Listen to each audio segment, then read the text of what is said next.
अपमानातून सुद्धा कसा इतिहास बदलू शकतो आज आपण बघूया। ही कथा आहे दोन जिवलग मित्रांची, राजा द्रुपद आणि द्रोणाचार्य। बालपणापासून सोबतच शिकले आणि मोठे झाले।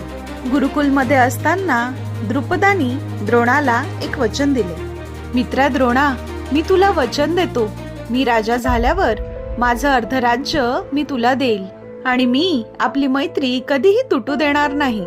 पण पुढे काळ बदलतो, द्रुपद राजा बनला आणि द्रोणाचार्य गरीब ब्राह्मणच राहिले। द्रोणाचार्यांच्या कठीण समयी द्रोणाचार्य द्रुपदाकडे भेटायला जातात। राजाला त्याच्या वचनांची आठवण करून देताच द्रुपद द्रोणाचार्यांना खूप अपमानित करतो। हाच अपमान पुढे इतिहास घडवतो। आता द्रोणाचार्य कौरव आणि पांडवांना गुरुदक्षिणा म्हणून राजा द्रुपदला पकडून आणायला सांगतात। अर्जुनने राजा द्रुपदला युद्धात हरवले आणि द्रोणाचार्यांसमोर उभे केले।